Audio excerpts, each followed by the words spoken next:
Dernier exercice de cette première épreuve de concours blanc, un exercice donc de probabilité.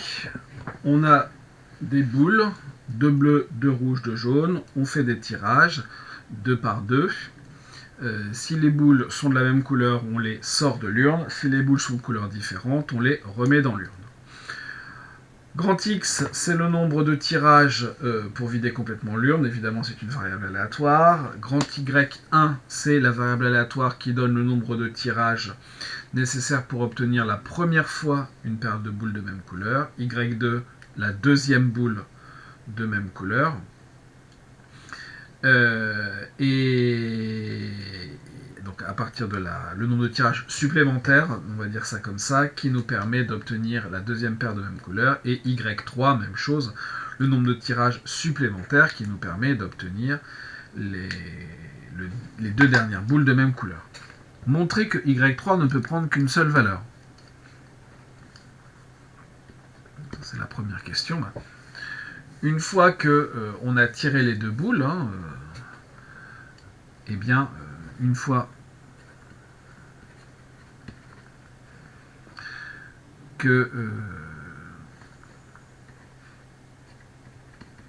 qu'on a tiré les 2 premiers couples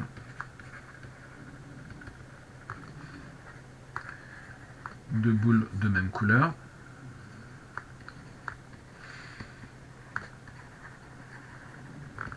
et bien dans ce cas-là, il ne reste que 2 boules dans l'urne. Il ne reste à ce moment que 2 boules dans l'urne. 2 boules qui sont de même couleur.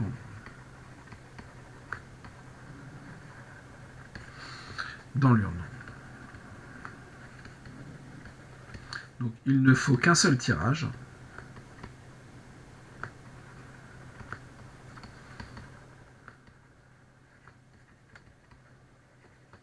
pour les obtenir. Donc à coup sûr, Y3 ne peut prendre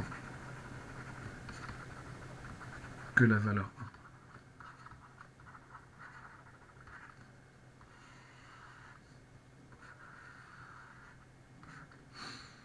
Ça, c'est réglé.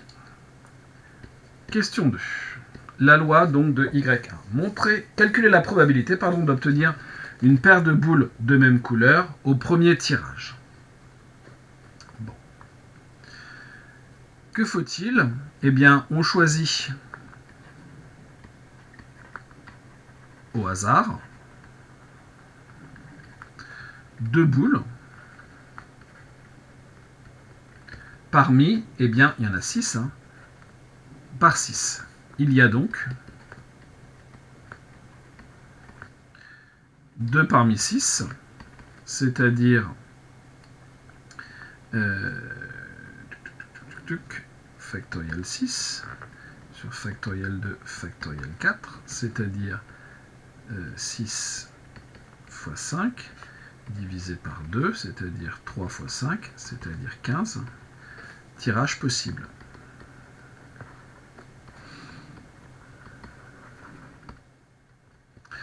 Parmi ces 15 tirages,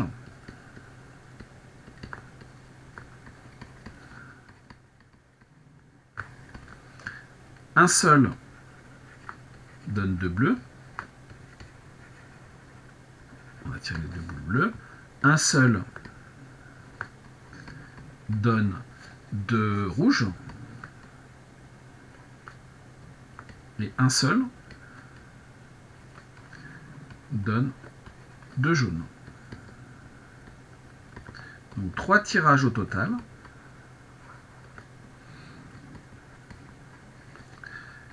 Donnent 2 boules de même couleur. C'est du dénombrement en fait, de même couleur. Donc la probabilité d'obtenir une paire de boules de même couleur, c'est 3 sur 15, 1/5. La probabilité d'obtenir 2 boules de même couleur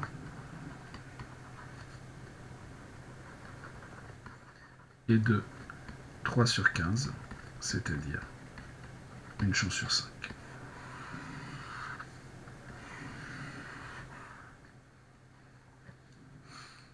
Question B. Justifier que Y1 suit une loi usuelle. Qu'est-ce que c'est que Y1 ? Y1 compte ici le rang du premier succès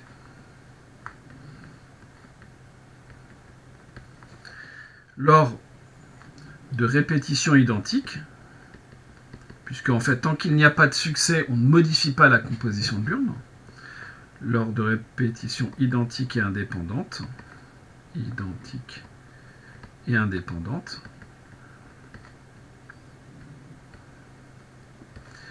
d'une expérience de Bernoulli,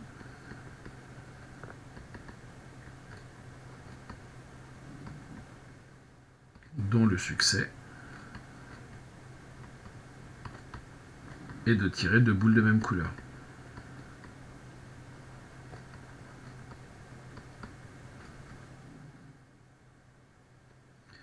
Événement de probabilité 1/5, on vient juste de le dire au-dessus. Et la loi usuelle, qui correspond à ce rang du premier succès, c'est la loi géométrique. Donc Y1 va suivre la loi géométrique de paramètre 1/5. Donc ça, il y en a un certain nombre d'entre vous qui ont donné cette réponse. Seulement, ils n'ont pas expliqué pourquoi le 1/5, et puis pourquoi est-ce qu'il y avait une loi géométrique. Tout ça, il faut le dire. Justifier que Y1 suit une loi usuelle. Justifier. C'est pas juste donner la loi suivie par Y1. Vérifier que l'espérance de Y1 est égale à 5. Comment est-ce qu'on donne l'espérance d'une variable aléatoire qui suit une loi géométrique ? Eh bien, pour une loi géométrique de paramètre P, l'espérance c'est 1 sur P. Donc 1 sur 1/5. Donc soit vous donnez la formule, soit vous écrivez le calcul. Il ne suffit pas juste de dire que l'espérance de Y1 vaut 5. Alors pourquoi est-ce qu'on vous dit que l'espérance de Y1 c'est 5 ? Pour que ça, vous puissiez vérifier que ça colle avec votre paramètre. Pardon. Et il y a une variance qui est 1 moins P sur P carré. C'est-à-dire 4/5 multiplié par l'inverse de 1/25, donc 25, ce qui nous fait 20. V de Y1 est égal à 20. Et ben voilà pour la loi de Y1. Troisième question. La loi de Y2. Combien reste-t-il de boules dans l'urne ? À partir du moment où j'ai prélevé, comme j'ai obtenu 2 boules de même couleur, je les ai retirées, il reste 4 boules dans l'urne.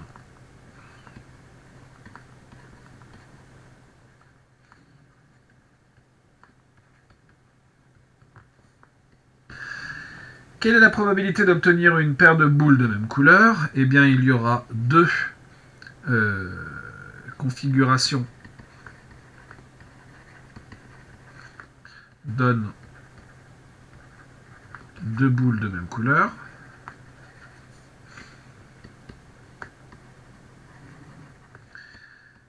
Parmi les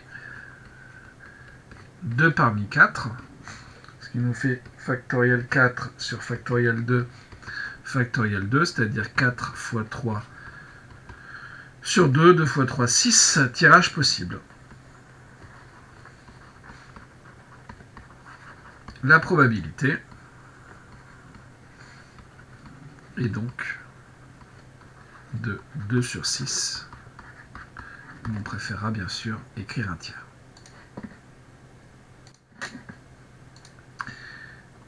Question suivante, la loi de Y2, en fait c'est exactement la même situation que la précédente. Sauf qu'il y a moins de... la probabilité du succès n'est pas la même. Donc Y2, de même que Y3, de même que Y1, pardon. Eh bien, Y2 suit une loi géométrique, mais dont le paramètre sera un tiers. Là aussi, le 1 tiers en référence à l'explication du dessus, et pas avec des calculs, on ne sait pas trop comment. Quelle est son espérance? Eh bien, l'espérance de y2, 1 sur 1 tiers vaut donc 3. La variance de y2, 1 moins p sur p carré, 2 tiers multiplié par 9, c'est-à-dire 2 fois 3, 6, et c'est bien ça que l'on voulait.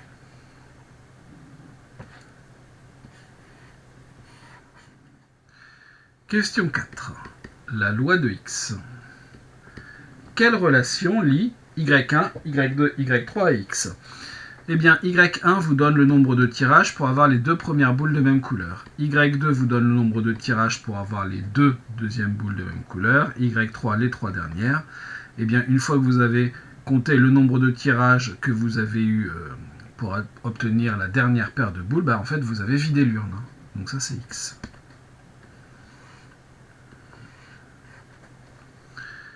Petit b, en déduire que l'espérance de x est égale à 9. L'espérance de x, c'est donc l'espérance de y1 plus y2 plus y3, c'est-à-dire l'espérance de y1 plus l'espérance de y2 plus l'espérance de y3 par linéarité de l'espérance. C'est-à-dire l'espérance de y1, on avait 5, l'espérance de y2, on a trouvé 3, et puis l'espérance de y3, qui suit une loi, alors j'ai été un peu gourmand, c'est juste y3, qui suit une loi certaine, de paramètre 1.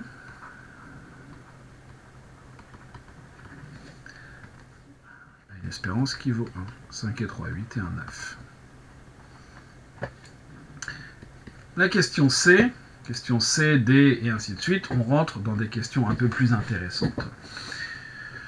On nous demande de justifier que y1 plus y2 égale k moins 1 égale quelque chose. Donc on se donne k un entier, k supérieur ou égal à 3.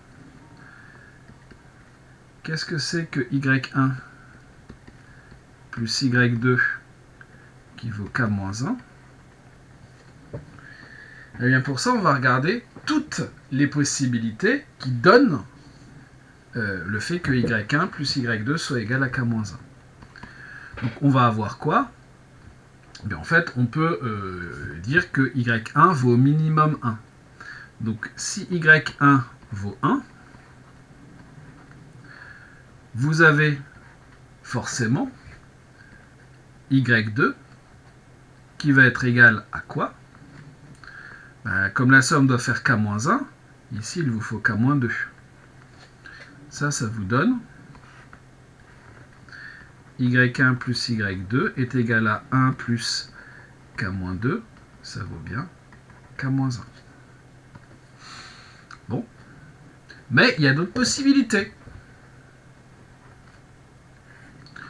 Ou alors, c'est que y1 vaut 2. Et dans ce cas-là, y2 doit valoir k-3. Et il y a plein de possibilités. Jusque la dernière, si y1 moins y2 est égal à k-1, comme il faut au minimum un tirage pour y2, la dernière possibilité pour y1, c'est de valoir k-2. Et dans ce cas-là, c'est y2 qui vaut 1. La somme des deux fait toujours k-1. Bref, on peut résumer tout ça avec une grande union. I qui va aller de 1 jusqu'à k-2. Et là-dedans, on va donc avoir y1 qui vaut I. Et y2, comme vous devez avoir y1 plus y2 égale k-1, que y1 est égal à I, eh bien vous avez forcément y2 qui vaut k-1 moins I.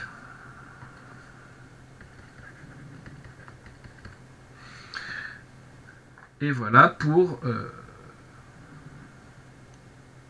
pour cette union. On peut même remarquer que l'union, je vais fermer la parenthèse, elle est disjointe puisque chacun de ces événements sont incompatibles les uns avec les autres. Question D, montrer que la probabilité que x soit égal à k est égale à quelque chose. Bon. On se donne un entier k.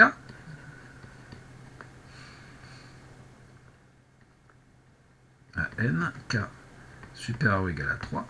La probabilité donc que x soit égal à k, ben, puisque x c'est y1 plus y2 plus y3, ça revient à dire que la somme des 3 doit être égale à k. Sauf que y3 vaut toujours 1. Donc ce qui revient à dire que y1 plus y2 plus 1 égale k. Donc que y1 plus y2 est égal à k-1. Et ensuite, on nous demande de montrer que y1, là, cette probabilité-là, vaut quelque chose. Bon. La probabilité de cet événement,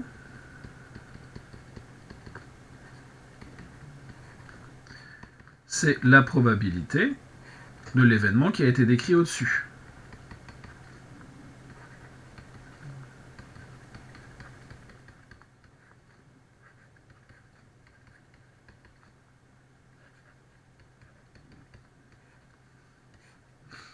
Comme je l'ai dit avant, tous ces événements sont incompatibles, parce que si y1 vaut i, y1 ne peut pas valoir une autre valeur en même temps. Donc la probabilité de la réunion va me donner une somme de probabilités.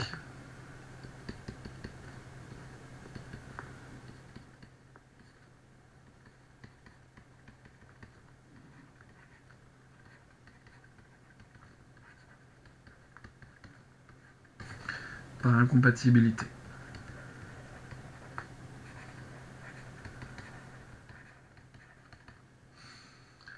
Et puis, on nous dit qu'on admettra que les événements du type y1 égale quelque chose et y2 égale autre chose sont indépendants.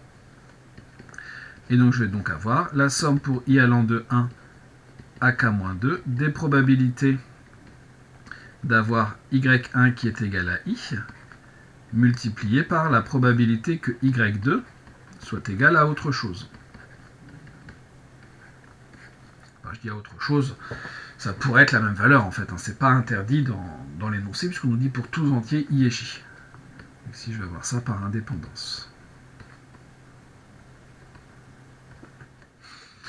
Et ben, c'est tout ce qu'on nous demandait, c'est déjà pas mal. Question E. En déduire que pour tout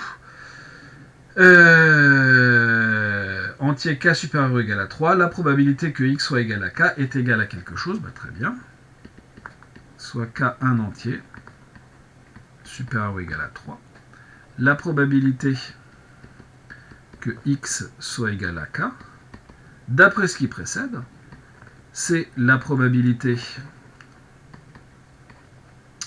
que y1 plus y2 soit égal à k-1, c'est-à-dire la somme, pour i allant de 1 à k-2, des probabilités que y1 soit égal à i, multiplié par la probabilité que y2 soit égal à k-1 moins i. Or, y1 et y2 suivent des lois usuelles, donc on connaît tout à fait leur probabilité. y1 suit une loi géométrique dont le paramètre est un cinquième. Donc cette probabilité-là, la probabilité que y1 soit égal à i, elle vaut un cinquième multiplié par 1 moins 1 cinquième à la puissance i moins 1. Donc ça c'est la probabilité que y1 soit égal à i. Multiplié par la probabilité que y2 soit égal à k moins 1 moins i. Y2 suit une loi géométrique cette fois de paramètre 1 tiers. Donc je vais avoir 1 tiers multiplié par 1 moins 1 tiers à la puissance k moins 1 moins i moins 1.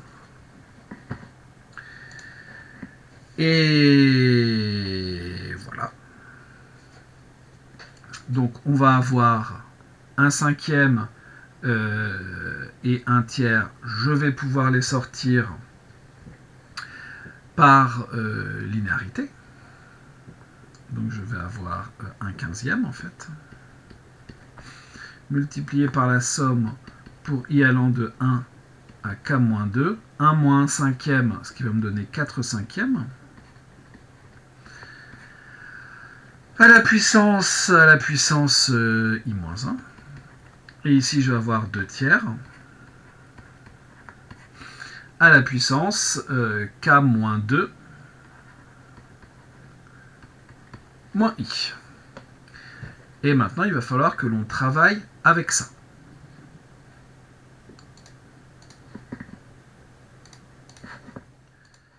Et donc, il ne reste plus qu'à démontrer que ça est égal à ce qu'on nous donne dans l'énoncé.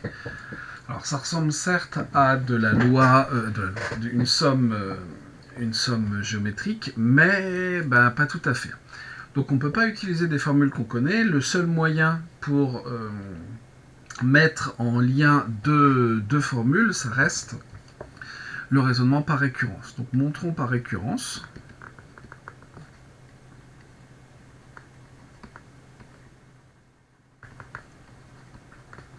Que P de x égale K est égal finalement à 1 demi, facteur donc de 4 cinquièmes à la puissance K-2 moins 2 tiers à la puissance K-2. On n'a pas tellement d'autres choix. Pour ça, on va se donner un K appartenant à n, K supérieur ou égal à 3, et on note PK, le fait que P, je ne vais pas la recopier, hop, cette proposition.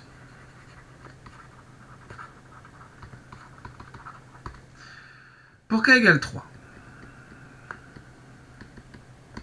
eh bien vous avez la probabilité que x soit égal à K, qui vaut 1 quinzième, c'est ce qu'on a calculé, la somme pour i allant de 1 à K-2, donc à 1, des 4 cinquièmes à la puissance i-1, 2 tiers à la puissance k, on le connaît, c'est 3, 3 moins 2, 1, 1 moins i. Ce qui nous fait 1 quinzième, 2, 4 cinquièmes à la puissance 0 multiplié par 1 cinquième à la puissance 0, ce qui nous fait 1 quinzième. D'autre part, eh bien 1 demi multiplié par 4 cinquièmes à la puissance 3 moins 2, donc 4 cinquièmes, moins 2 tiers, ce qui nous fait 1 demi multiplié par, il faut tout mettre en quinzième, donc ça on va avoir 12, moins 10 sur 3 fois 5, 15, 12 moins 10, 2, 2 quinzièmes multiplié par 1,5, ce qui nous fait 1 quinzième. Donc P0 est vrai.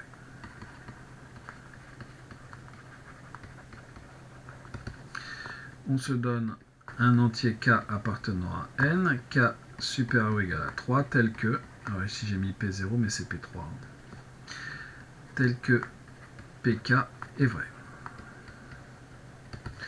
On va donc s'intéresser à la probabilité, à PK plus 1 en fait, donc à la probabilité que x soit égal à K plus 1. Il se trouve que pour ça on a déjà une formule, c'est donc 1 quinzième de la somme pour i allant de 1 jusque k-1 des 4 cinquièmes à la puissance i-1, 2 tiers à la puissance k plus 1 moins 2, donc ce qui va nous faire k-1 moins i. Et l'idée, ça va être de faire coïncider ça avec le rang d'avant. Bon, on a toujours notre 1 quinzième, ça on ne peut pas y couper. La somme, elle va juste un rang plus loin, mais le problème c'est que ça, on a aussi un souci ici. C'est pas très grave, je vais sortir un 2 tiers par linéarité.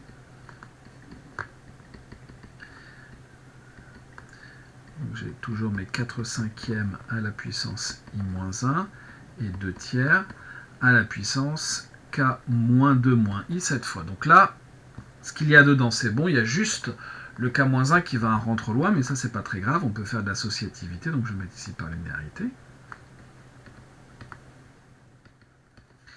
Donc je vais avoir 2 tiers multiplié par 1/15. Vous allez voir pourquoi après je fais ça dans cet ordre-là. Je vais avoir la somme pour i allant de 1 à k-2 des 4/5 à la puissance i-1, 2 tiers à la puissance k-2 moins i, plus ce qui se passe pour k-2, donc je vais avoir 4/5 à la puissance k-2 moins 1, donc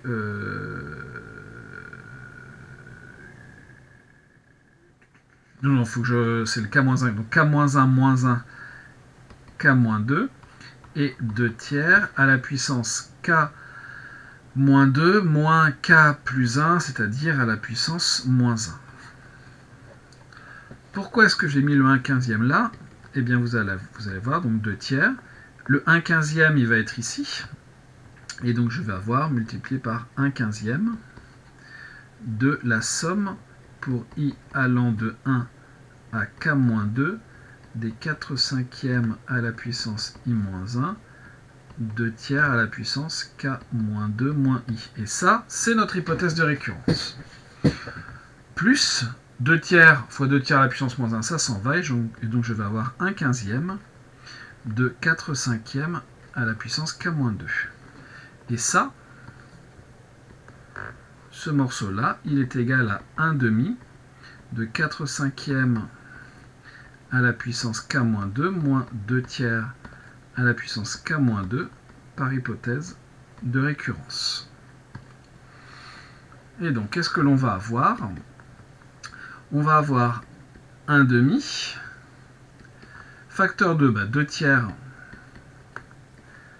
de 4/5 à la puissance k-2. 2 tiers multiplié par 2 tiers, ça va bien s'arranger. Je vais avoir 2 tiers à la puissance k-1.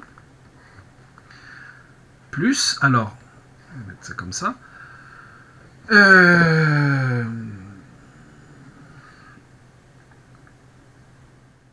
Si je veux faire rentrer le 1/15 là-dedans, il faut que je le multiplie par 2, donc je vais avoir ici 2/15 de 4/5 à la puissance k-2. Le 2 tiers ne multipliait que ça. J'avais peur qu'il y ait une erreur, mais non. Et donc, en faisant rentrer ça dans cette grande parenthèse pour mettre le 1,5 en facteur, ça me fait bien 2/15. Et donc, vous allez avoir 1/2. Des 4/5 à la puissance k-2, vous en avez 2 tiers ici, plus 2/15, ce qui vous fait 10/15 plus 2/15. 10/15 plus 2/15, ça vous fait 12/15, donc ça vous fait 4/5, multiplié donc par 4/5 à la puissance k-2, moins 2 tiers à la puissance k-1, ce qui vous fait 1/2, multiplié par 4/5 à la puissance k-1, moins 2 tiers à la puissance k-1. Donc, Pn plus 1, Pk plus 1, pardon, est vrai. Est-ce que j'ai mis... J'avais bien mis Pk ici, c'est très bien. Et donc finalement, il reste à conclure par principe de récurrence.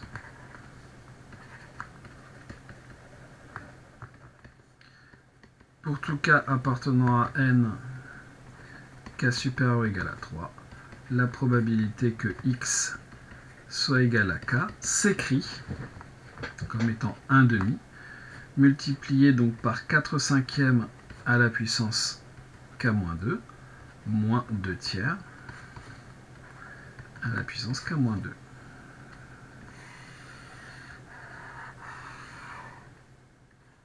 Une récurrence pas très simple, bon en même temps c'est une des dernières questions de cette épreuve.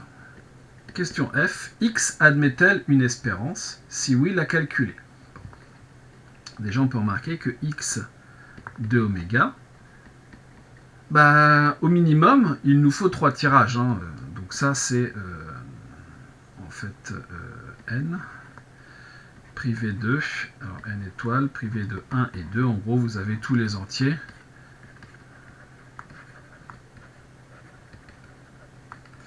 De 3 jusqu'à l'infini. Pourquoi est-ce que c'est important? Parce que x admet une espérance si et seulement si la somme pour k supérieur ou égal à 3 des k p de x égale k converge absolument. Comme k est positif et que p de x égale k aussi, alors en fait la convergence absolue, alors x admet une espérance si cette série converge.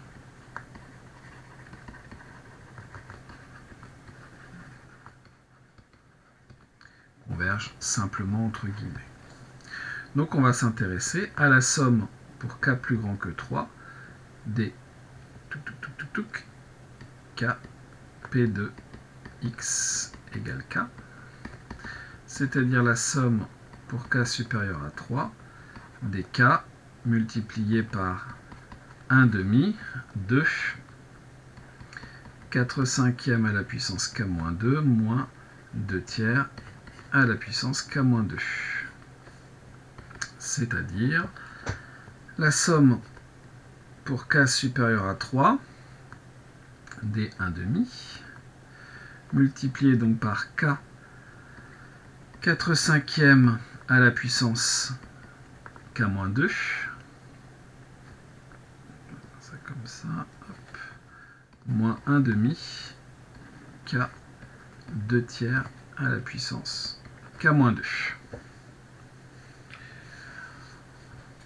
Ok, et donc là aussi on va pouvoir, en multipliant par ce qu'il faut, c'est-à-dire donc on va voir ici la somme pour k supérieur ou égal à 3 des 1 demi multiplié par 5 quarts k 4 cinquièmes à la puissance k-1 moins 1 demi multiplié par 3 demi k 2 tiers à la puissance k-1.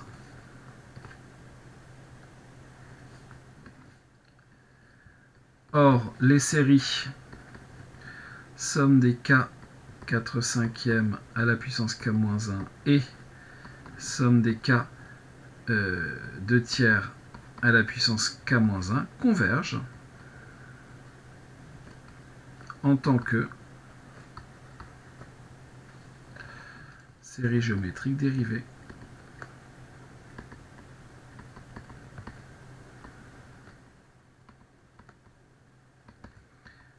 Donc la somme des k p de x égale k converge.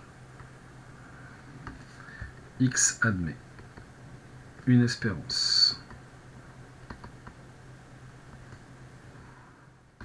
Si oui l'a calculé, eh bien E de x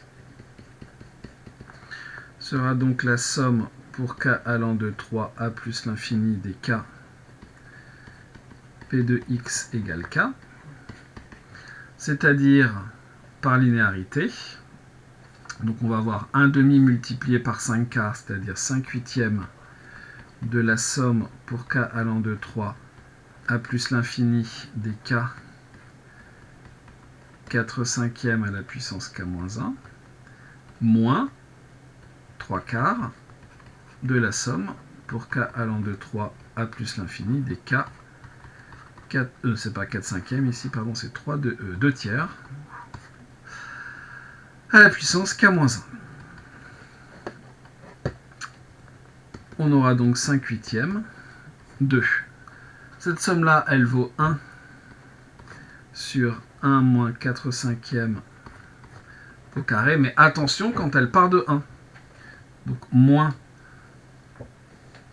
ce qui se passe pour k égale 1 et pour k égale 2. Donc on aura 4 cinquièmes à la puissance 1 moins 1, donc moins 1, moins 2 fois 4 cinquièmes. Moins 3 quarts multiplié par... ça c'est la parenthèse se ferme là. Donc même topo, 1 sur 1 moins 2 tiers au carré, moins 1, moins 2 fois 2 tiers. On a presque terminé, je vais être obligé de faire une nouvelle page. Donc on va avoir 5 huitièmes, facteur de 1 sur 1 moins 4 cinquièmes, donc 1 sur 1 cinquième au carré, donc 1 sur 1, 25, moins 1, moins 8 cinquièmes, moins 3 quarts, multiplié par 1 sur 1 moins 2 tiers, 1 tiers au carré, 1 neuvième, donc 9, moins 1, moins 4 tiers. Donc 5 huitièmes fois 25, 25 fois 5, 125. Remarquez ici, hop, hop, hop, hop, hop, hop. 25 moins 1, 24, ça sera sans doute plus simple comme ça. 24 fois 5, ça doit nous faire 120. 120 sur 8, ce qui va se simplifier. Moins 8 cinquièmes fois 5 huitièmes, moins 1. Moins 3 quarts fois 8. 3 fois 8, 24 quarts. J'aurais pu directement simplifier par 4. Moins et moins plus 1. Et donc ce qui me fait 120, 120, 120, 120, 120. 120, j'aurais dû simplifier avant. Ça nous fait donc 15 moins 24, 6, 9. E de x est égal à 9.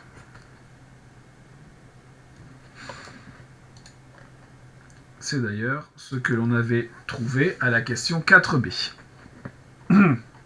Donc c'est bien compatible. Question 5, des simulations. Écrire une fonction en Python sans entrée qui renvoie une liste contenant les valeurs de p de x égale k pour k appartenant à 3, 22 et affiche le graphique de la page suivante. On pourra utiliser les fonctions décrites dans la partie 1, blablabla, ok. Donc je vais appeler ça def graph par exemple.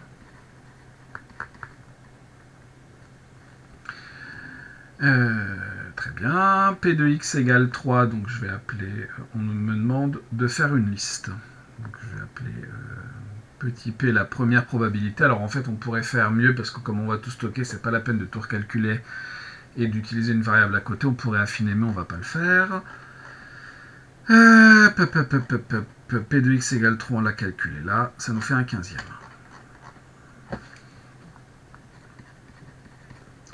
Une liste qui va contenir P. Et ensuite, je vais calculer un for k in range.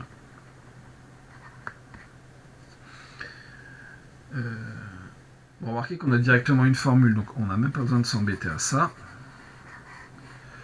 Je peux faire directement une liste que je vais appeler L, qui sera la liste des 4 cinquièmes à la puissance k-2, moins 2 tiers, à la puissance k-2 là aussi, hop, hop, sur 2, for k in range. Je dois partir de 3, et je dois aller jusqu'à 22 inclus, donc 23. Donc là, j'ai ma liste de valeurs. Et ensuite, il faut que cette liste, je l'affiche, et donc il me faut des abscisses. Donc bah, tout simplement, je vais faire x, par exemple, égale k, for k in range, 3, 23, la même. Ensuite, je vais avoir un plt.plot xl, et on veut des étoiles, et un plt.show. Tout ça, ça marchera avec un import matplotlib.pplot as plt. Quelle semble être la valeur la plus probable pour x? Il suffit de regarder sur la courbe qui nous est donnée, là où on a un maximum, et le maximum, 3, 4, 5, la probabilité, la valeur maximum, semble être obtenue pour k égale 5 d'après le graphique. Dernière question, écrire une fonction qui affiche les 20 valeurs de la fonction de répartition de x au point d'abscisse entière comprise entre 3 et 22. A l'aide du graphique obtenu ci-dessous, déterminer graphiquement un réel m tel que p de x inférieur à m égale p de x supérieur ou égal à m. Donc ça, on verra ça après. D'abord, on va écrire la fonction.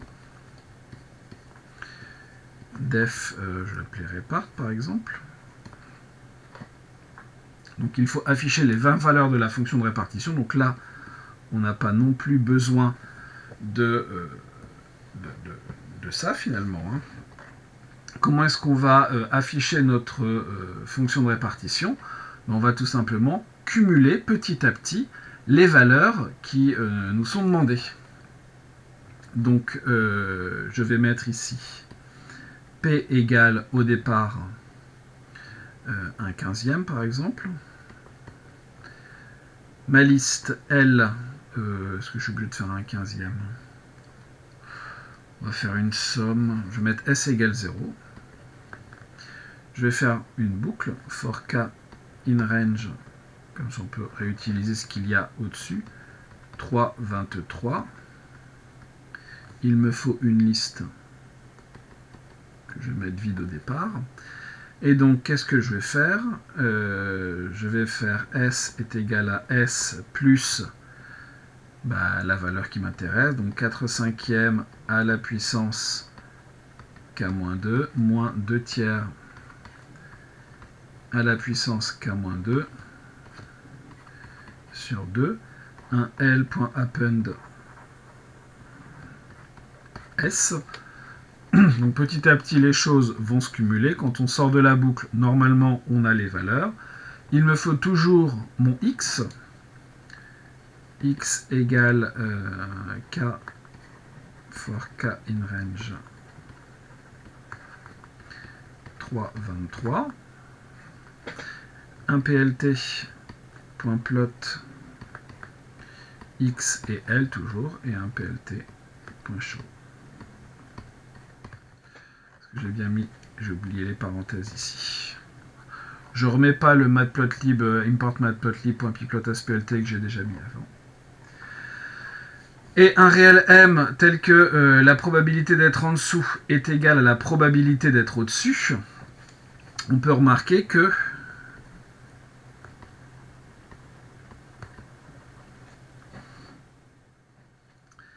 la probabilité que x soit inférieur à m plus la probabilité que x, alors je vais mettre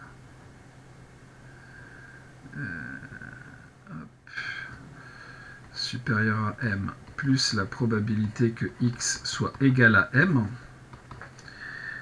tout ça je suis forcément dans un des trois cas, donc cette probabilité vaut 1. En d'autres termes, la probabilité que x soit inférieur ou égal à m plus la probabilité que x soit supérieur ou égal à m doit valoir en fait 1 plus p de x égale m, ce qui revient en fait à ajouter une fois p de x égale m de chaque côté. Donc si on veut avoir de l'égalité pour les deux, en gros ça va se partager à 0,5 et donc la valeur de m qui va correspondre à peu de choses près, ça va être 7 à peu près. On lit sur le graphique que m vaut environ 7. Il y a en gros autant de chances à peu près de faire moins de 7 coups que de faire plus de 7 coups, d'après le graphique qui nous est proposé. Voilà pour ce troisième exercice.